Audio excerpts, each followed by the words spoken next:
नमस्कार दोस्तों, गोपाल सिंह जी की यूट्यूब चैनल पे आप सभी दोस्तों का हार्दिक स्वागत और अभिनंदन। आज हम बात करेंगे राजस्थान के दुर्ग मेहरानगढ़ के बारे में। जी हाँ दोस्तों, आज हम पढ़ेंगे मेहरानगढ़ दुर्ग के बारे में, पूरा पढ़ेंगे, विस्तृत पढ़ेंगे और संपूर्ण तरीके से मेहरानगढ़ दुर्ग के बारे में जो भी महत्वपूर्ण तथ्य है उनके बारे में हम चर्चा करेंगे। ठीक है, जो महत्वपूर्ण तथ्य है उन्हीं के बारे में हम लोग इस यहाँ पे चर्चा करेंगे। तो आइए बिना किसी देरी के शुरुआत करते हैं मेहरानगढ़ दुर्ग के बारे में। तो इससे पहले आप लोगों ने अगर हमारे चैनल को सब्सक्राइब नहीं किया तो सब्सक्राइब कीजिए, लाइक कीजिए और ज्यादा से ज्यादा शेयर कीजिए। तो बिना किसी देरी की शुरुआत करते हैं राजस्थान के अगले दुर्ग के बारे में जिसे बोलते हैं मेहरानगढ़ दुर्ग। ठीक है, तो अगला दुर्ग पढ़ते हैं मेहरानगढ़ दुर्ग। देखिए दोस्तों, जो मेहरानगढ़ दुर्ग है ये दुर्ग आपका जोधपुर में पड़ता है। कहां पे? जोधपुर। अब सबसे पहले बात करते हैं इस दुर्ग की नींव की या इसके निर्माण की।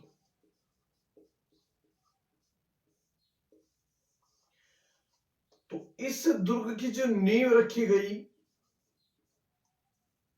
आपके मेहरानगढ़ दुर्ग की जो नींव रखी गई, यह नींव शनिवार 12 मई, वार था शनिवार 12 मई 1459 ईस्वी में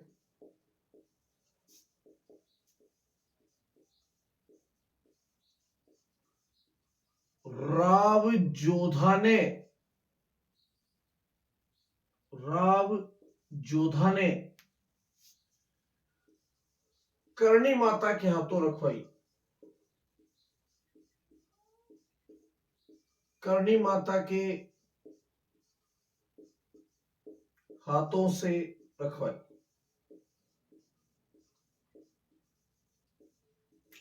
तो देखो, इस दुर्ग की नींव की बात की जाए तो इस दुर्ग की नींव आपके 1412 मई 1459 ईस्वी में राव जोधा ने इस दुर्ग की नींव रखवाई। वो रखवाई करणी माता के हाथों से। पहला क्वेश्चन यहीं से आता है कि ऐसा कौन सा दुर्ग है, ऐसा कौन सा दुर्ग है जिसकी नींव किसी लोक देवी के हाथों रखवाई गई थी। तो वो दुर्ग कौन सा है? मेहरानगढ़ दुर्ग, जिसकी नींव 1459 ईस्वी में आपके राव जोधा ने करणी माता के हाथों से रखवाई। अब देखो, बात करते हैं आगे की। तो नींव के बाद में कहा जाता है कि इस दुर्ग का जो परकोटा है, इस दुर्ग के परकोटे का निर्माण करवाया था मालदेव ने। किसने?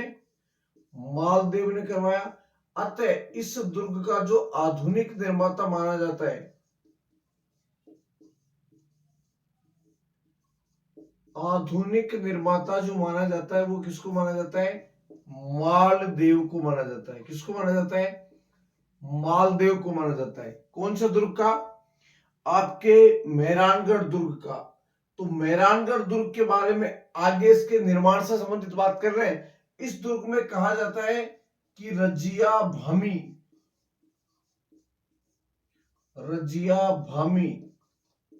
इसी का नाम है राजा राम बड़ई। रजिया भामी, राजा राम बड़ई, ठीक है, नामक व्यक्ति की इस दुर्ग में बलि दी गई थी। कि बलि दी गई थी।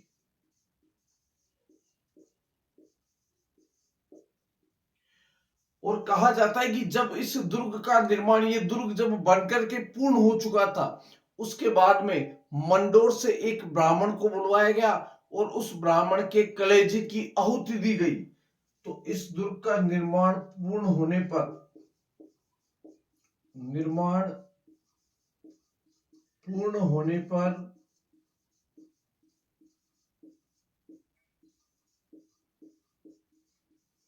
मंडोर के ब्राह्मण के कलेजे की आहुति दी गई।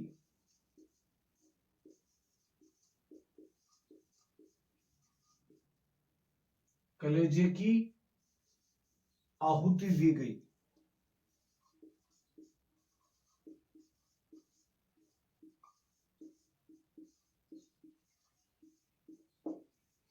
ठीक है, और इसी की स्मृति में आपके ब्राह्मण देवता की छतरी बनाई गई। क्या बनाई गई? ब्राह्मण देवता की छतरी। कहां पे है? मंडोर।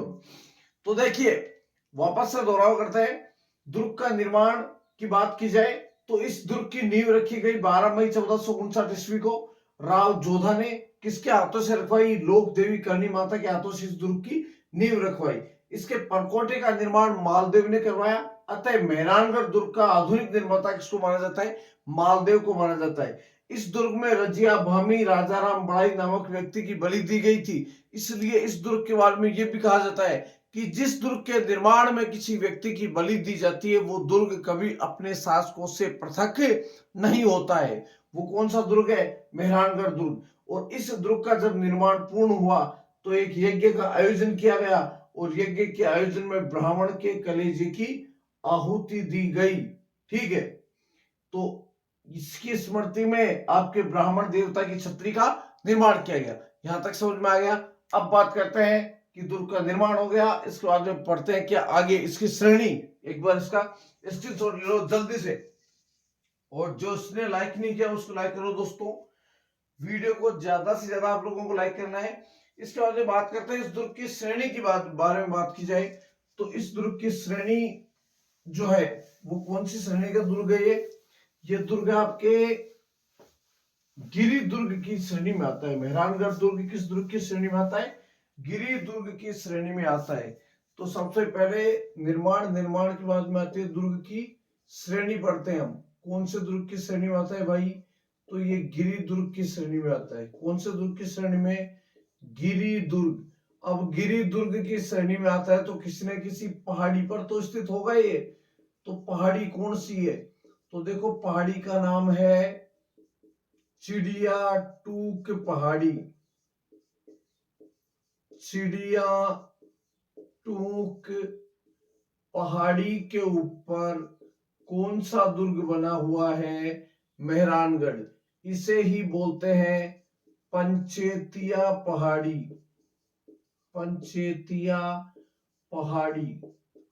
काफी बुकों में इसे पंचेटिया पहाड़ी का नाम भी दे रखा है, पंचेटिया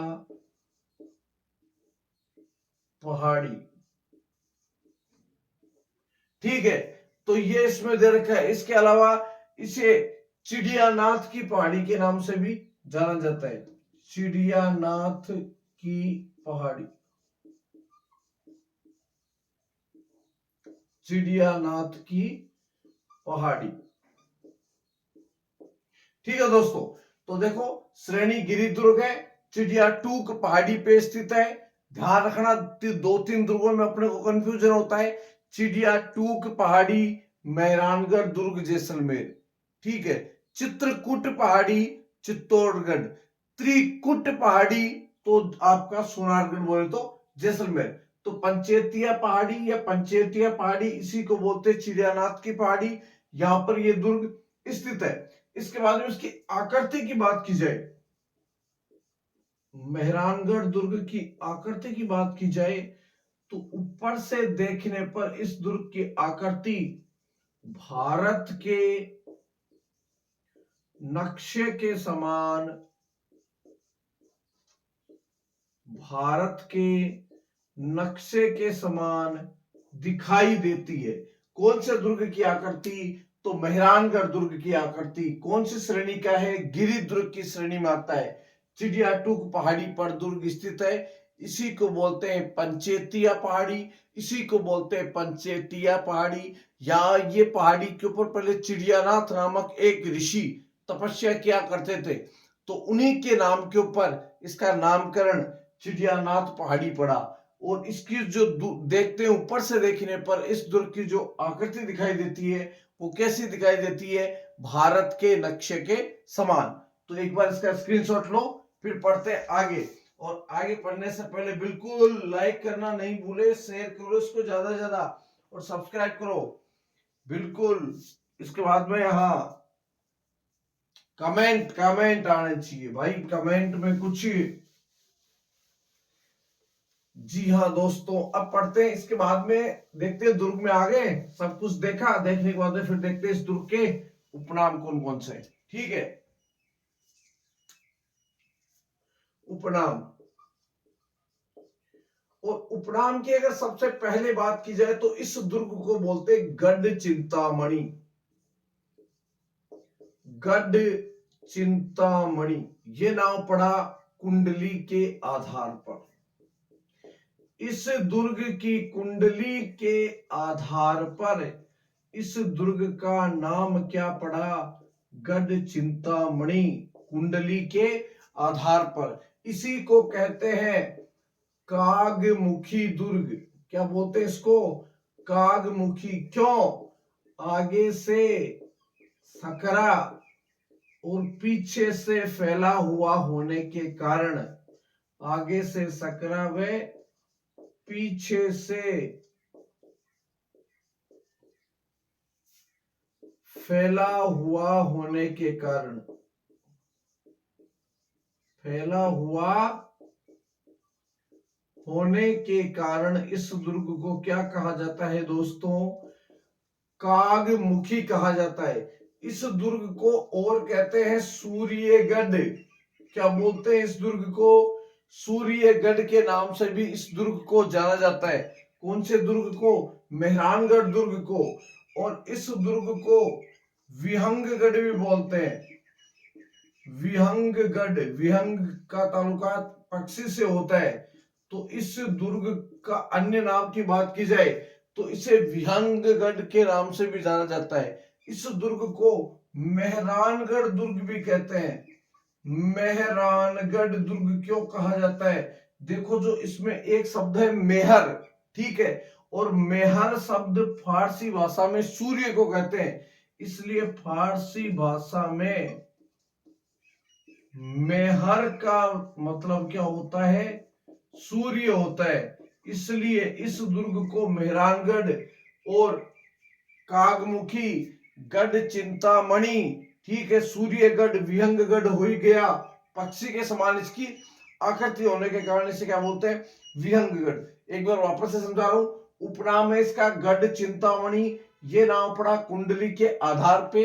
इसे बोलते हैं कागमुखी। ये आगे से सकरा हुए पीछे से फैला हुआ होने के कारण इसे कागमुखी दुर्ग भी कहते हैं। इसे सूर्यगढ़ दुर्ग के नाम से जाना जाता है। इसे विहंगगढ़ के नाम से भी जाना जाता है। इसे मेहरानगढ़ क्यों कहते हैं? क्योंकि मेहर बोलते हैं फारसी भाषा में सूर्य को, तो सूर्यगढ़ होने के कारण फारसी भाषा में इसे क्या कहा गया है? मेहरानगढ़ दुर्ग के नाम से इसको संबोधित किया गया है। तो एक बार इसका स्क्रीनशॉट लो, फिर चलते हैं आगे। ज्यादा से ज्यादा शेयर करो, और हाँ, टेलीग्राम को ज्वाइन करना नहीं भूले दोस्तों। टेलीग्राम पे आपके लिए सारे क्वेश्चन वगैरह जो भी चीज महत्वपूर्ण है वो सारी चीज डाली जाएगी, ठीक है? तो टेलीग्राम ज्वाइन जरूर करें, ठीक है दोस्तों। अब बात करते हैं इसके दरवाजों की। अब क्या पढ़ेंगे? इसके दरवाजे। दुर्ग में प्रवेश करने के लिए क्या चाहिए? दरवाजे। तो दरवाजों की बात करें तो पहले नंबर पे है लोहा पोल। लोहा पोल, और इसका निर्माण करवाया था मालदेव ने। लोहा पोल का निर्माण किसने करवाया था? मालदेव ने करवाया था। लेकिन इसे पूर्ण किसने किया? विजय सिंह ने। पूर्ण किसने किया? विजय सिंह के द्वारा इसे पूर्ण किया गया। किसको? लोहा पोल को। पहला दरवाजा है जिसका नाम क्या है? लोहा पोल। मालदेव ने बनवाया, पूर्ण किसने किया? विजय सिंह ने किया। यहीं पर आपके मामा व भांजा की छतरी स्थित है। मामा व भांजा की छतरी स्थित है, जो कितने खंभों की है? 10 खंभों की छतरी भी बोलते हैं। इसे क्या बोलते हैं? 10 खंभों की छतरी। इसी को बोलते हैं धन्ना और भीमा की छतरी। इनका नाम क्या था मामा भांजा का? धन्ना व भीमा। तो इसी बोलते धन्ना व भीमा की छतरी। और जो मामा भांजा की छतरी है जिसे बोलते हैं धन्ना व भीमा की छतरी, इस छतरी का निर्माण मामा व भांजा की छतरी है। इस छतरी के अगर निर्माण की बात की जाए तो इस छतरी का निर्माण अजीत सिंह ने करवाया था। किन्होंने करवाया था? अजीत सिंह ने करवाया था। अजीत सिंह ने करवाया था। किसका निर्माण? धन्ना व भीमा जिसे बोलते हैं मामा व भांजा की छतरी का निर्माण। कहा जाता है कि जो अजीत सिंह थे इनके सामंत थे पाली के ठाकुर मुकुंद सिंह। जो अजीत सिंह थे इनके सामंत थे, ऊपर लिखा हूं एक बार, अजीत सिंह के सामंत थे पाली के ठाकुर मुकुंद सिंह। तो इस मुकुंद सिंह के साथ में एक युद्ध में मुकुंद सिंह की मृत्यु हो जाती है। लड़ते हुए वीर गति को प्राप्त हो जाते हैं। मुकुंद सिंह की मौत का बदला लेते हुए धन्ना और भीमा नामक मामा और भांजा युद्ध करते हुए वीर गति को प्राप्त हो जाते हैं, जिसकी स्मृति में अजीत सिंह के द्वारा मामा व भांजा की छतरी का निर्माण करवाया जाता है। इसी लोहापोल के पास में 31 हथेलियों के निशान है।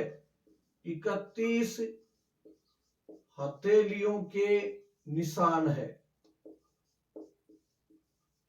कहा जाता है कि हथेलियां सतियों की थी, तो 31 सतियों की हथेलियों के निशान है। कहां पर? लोहापोल के पास में। तो एक बार इसका स्क्रीन लो, इसके बाद में बढ़ते हैं आगे। लोहापोल के बाद में आगे के अगर हम दरवाजों की बात की जाए तो दरवाजा है नेक्स्ट जयपुर।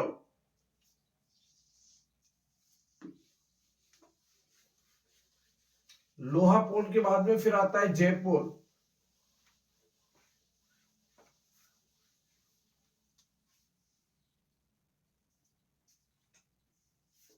पहला हो ही गया लोहापोल, फिर आता है जयपुर। इसके बाद में आता है फतेहपुर।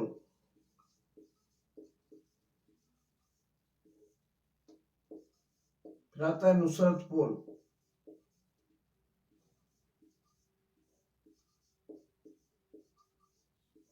ठीक है, एक बार थोड़ा सा एक एक के बारे में देख लेते हैं, इसके बारे में पढ़ लेते हैं थोड़ा सा। जयपुर में कुछ लिखना है, लोहापुर का नाम लिख लिया।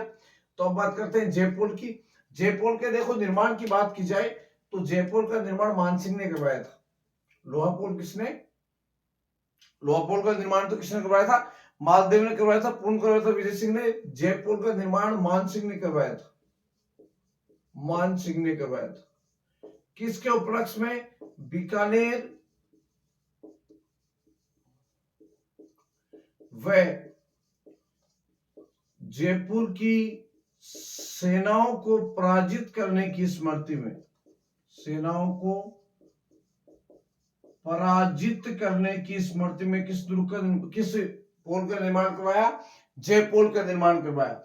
इसके बाद में तीसरे नंबर पे है लोहापोल हो गया, जयपुर हो गया, फिर है कौन सी? फतेहपुर। तीसरे नंबर की पोल कौन सी है? फतेहपुर। इस फतेहपुर का जो निर्माण करवाया था, यह करवाया था जोधपुर के महाराजा अजीत सिंह के द्वारा। किसके द्वारा? जोधपुर के महाराजा अजीत सिंह के द्वारा। ठीक है, तो अजीत सिंह के द्वारा फतेहपुर का निर्माण करवाया गया। क्यों? ध्यान रखना, मारवाड़ को खालसा मुक्त होने पर, मारवाड़ को खालसा से मुक्त होने पर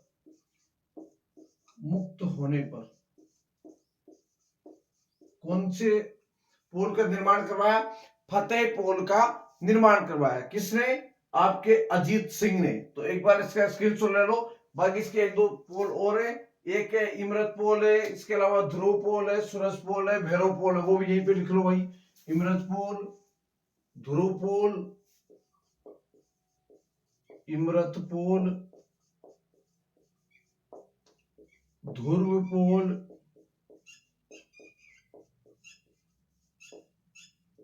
इसके बाद में सूरज पोल और उसके बाद में है भैरोपोल। भैरोपोल, ये सारे दरवाजे कहाँ पे है? आपके मेहरानगढ़ दुर्ग के है। ठीक है, तो एक बार इसका स्क्रीनशॉट लो। इसके बाद में बढ़ते हैं थोड़ा सा आगे, और आगे की बात की जाए तो अब पढ़ते हैं इस महल के जो प्रमुख दर्शनीय स्थल है उनके बारे में। ठीक है, बिल्कुल स्क्रीनशॉट लो जल्दी से, जल्दी जल्दी जल्दी, टाइम नहीं लगाना है। और टेलीग्राम ज्वाइन जरूर करें दोस्तों, टेलीग्राम में आपके लिए क्वेश्चन वगैरह डाले जाएंगे, आप टेलीग्राम ज्वाइन कीजिए और वीडियो को लाइक शेयर और सब्सक्राइब भी कीजिएगा। इसके बाद में बात करते हैं दर्शनीय स्थल, और दर्शनीय स्थलों में सबसे पहले बात की जाए तो यहाँ पे क्या क्या है, तो सबसे पहले देखो यहाँ पर है नागणेची माता का मंदिर है। नागणेची माता का मंदिर, यहीं पर है चामुंडा माता का मंदिर,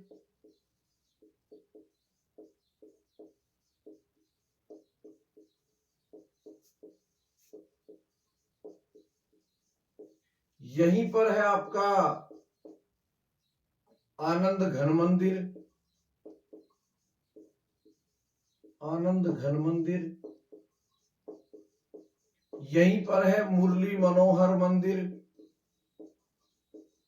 मुरली मनोहर मंदिर, मुरली मनोहर मंदिर भी यहीं पे है। यहीं पे एक आपकी श्रृंगार चौकी, ध्यान रखना भाई, श्रृंगार चौकी, और इस श्रृंगार चौकी जिसे श्रृंगार चोरी भी बोलते हैं, श्रृंगार चोरी, और इस श्रृंगार चोरी का निर्माण करवाया था तखत सिंह ने। किसने करवाया था? तखत सिंह ने। महत्वपूर्ण है दोस्तों, क्यों है? क्योंकि इस श्रृंगार चौकी पर मारवाड़ के शासकों का, मारवाड़ के शासकों का राज तिलक होता था। मारवाड़ के शासकों का राज तिलक किया जाता था। कहां पर? आपके श्रृंगार चौकी या श्रृंगार चोरी पर। कहां के शासकों का? तो मारवाड़ के शासकों का यहाँ पर राज तिलक होता था। इसके बाद में और अगर बात की जाए यहाँ पर किसी और मंदिर वगैरह या महल वगैरह की, तो यहीं पर मोती महल है, मोती महल, फूल महल, फूल महल है, खबका महल है, खबका महल है, चोखेलाव महल है, तखत महल है, अजीत महल है।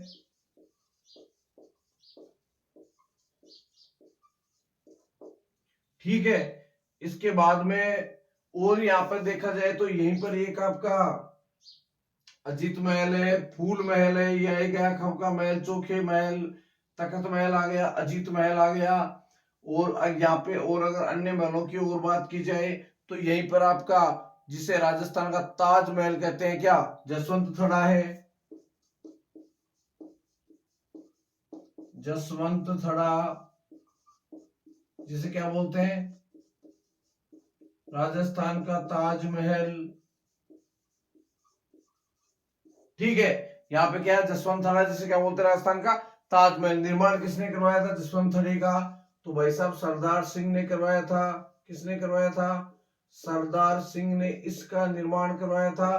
तो ये आपके प्रमुख प्रमुख यहाँ पे दर्शनीय स्थलों में जो महल वगैरह है ये आ गए। इसके बाद में अब चलते हैं थोड़ा सा आगे, और आगे पढ़ेंगे इसके बारे में कुछ महत्वपूर्ण तथ्य। एक बार इसका स्क्रीनशॉट ले लो।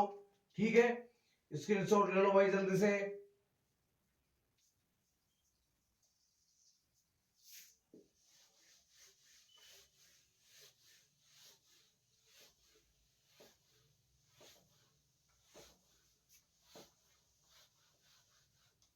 अब देखो आगे की बात की जाए तो यहीं पर है रानीसर तालाब है,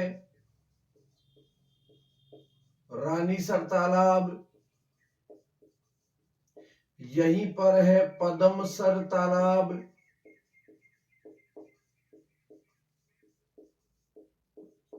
यहीं पर है भूरे खां की मजार,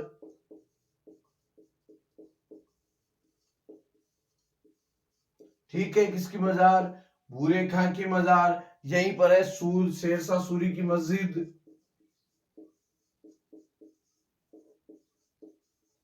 शेरशाह सूरी की मस्जिद, ये भी कहां पे स्थित है, इस दुर्ग में स्थित है।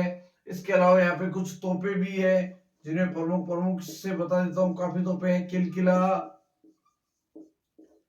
शंभू बाण, गजनी, जमजमा, बखस वाहन, मीर बख्श, नुसरत, कड़क बिजली, बिच्छू बाण, बिच्छू बाण है, गजक है, और भी तोपे हैं। तो यहाँ पे ये प्रमुख प्रमुख तोपे हो गई। इसके बाद में बात करते हैं कि इस दुर्ग के बारे में किन किन इतिहासकारों ने क्या क्या इसके ऊपर कमेंट किए, वो कमेंट देखते हैं। इससे पहले ये चीज देख लो आप आराम से, इसका स्क्रीनशॉट ले लो जल्दी से। इसके बाद में बात करते हैं अपन आगे, और आगे की बात की जाए तो अब बात करते हैं कि इस दुर्ग के बारे में किसने क्या क्या कहा है। ठीक है, बिल्कुल दोस्तों, पूरा पढ़ेंगे इसके बारे में हम, जो भी महत्वपूर्ण तथ्य होंगे। ठीक है, तो आगे की अगर बात की जाए तो इस दुर्ग के बारे में किसने क्या कहा है, तो सबसे पहले बात करते हैं आपके इस दुर्ग के बारे में बात की जाए तो रूडयार्ड किपलिंग ने इस दुर्ग के बारे में क्या कहा है। रूडयार्ड किपलिंग ने इस दुर्ग के बारे में कहा है क्या, कि इसका निर्माण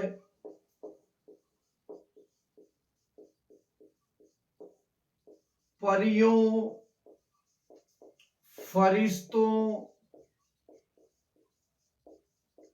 या देवताओं ने करवाया होगा।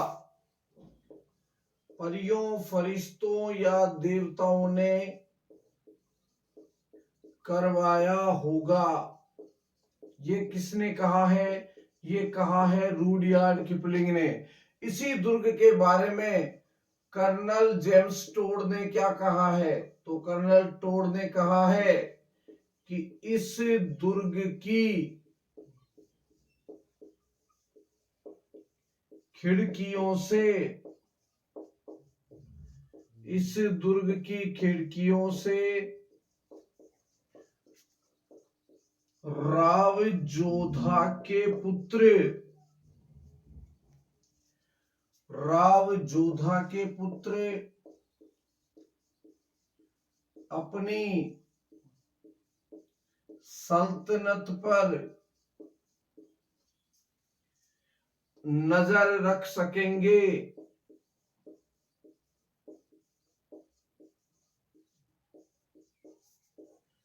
और उनकी हुकूमत की हद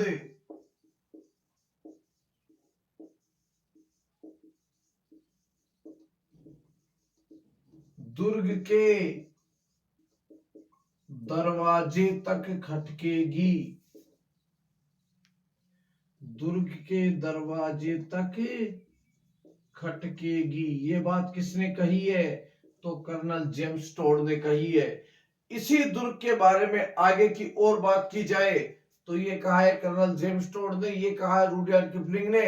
और इसी दुर्ग के बारे में आपके जैकलिन केनेडी ने इसे विश्व का 8वां अजूबा कहा है। जैकलिन केनेडी, तो जैकलिन केनेडी ने इसे क्या कहा है, विश्व का 8वां अजूबा कहा है। क्या कहा है, विश्व का 8वां अजूबा कहा है। किस दुर्ग को, मेहरानगढ़ दुर्ग को। और इसी दुर्ग के ऊपर खड़े होकर के आपके बिल गेट्स ने, तो बिल गेट्स ने इसी दुर्ग पर खड़े होकर जोधपुर को, किसको, जोधपुर को ब्लू सिटी कहा था, ब्लू सिटी कहा था। ठीक है। इसके अलावा टाइम्स पत्रिका में इस दुर्ग को एशिया का सर्वश्रेष्ठ दुर्ग के नाम से संबोधित किया गया है। किसमें? टाइम्स पत्रिका में। तो वापस से दोहराव कर देता हूं, रुडयार्ड किपलिंग ने कहा है कि इस दुर्ग का निर्माण परियों, फरिश्तों या देवताओं ने करवाया होगा। कर्नल जेम्सटोन ने इस दुर्ग के बारे में कहा है कि इस दुर्ग की खिड़कियों से राव जोधा के पुत्र अपनी सल्तनत पर नजर रख सकेंगे और उनकी हुकूमत की हद इस दुर्ग के दरवाजे तक खटकेगी। इसी दुर्ग के बारे में जैकलिन केनेडी ने इसे विश्व का 8वां अजूबा कहा है। और मेहरानगढ़ दुर्ग जोधपुर के ऊपर खड़े होकर के आपके बिल गेट्स ने जोधपुर को ब्लू सिटी के नाम से संबोधित किया। ये तो यहां तक हमने पढ़ा मेहरानगढ़ दुर्ग जोधपुर के बारे में, इसके महत्वपूर्ण तथ्य। तो इसके बाद में अगला जो सेशन होगा हमारा, हम उसमें फिर से एक नया दुर्ग लेके आएंगे। दुर्ग के महत्वपूर्ण तथ्य पढ़ाए जा रहे हैं। रोजाना आप अपडेट रहिए, आप क्लास पे अपडेट रहिए। अगर आप रोजाना अपडेट रहते हैं तो आपको बहुत ही जल्दी हम राजस्थान की कला, संस्कृति और इतिहास का संपूर्ण पाठ्यक्रम करवा देंगे। और अब आपकी क्लासें थोड़े दिनों बाद में थोड़ा लंबा चलेगी और हो सके तो सुबह और शाम दोनों समय आपकी ऑनलाइन क्लासें जारी रहेगी, ऑनलाइन लाइव क्लासेस जारी रहेगी। आप सभी दोस्तों से निवेदन है, अच्छे से पढ़ाई करें, अच्छे से मेहनत करें। हम और हमारी टीम आपके साथ में खड़े हैं। इसी के साथ में आप सभी के उज्जवल भविष्य की कामना करते हुए जय हिंद, जय भारत।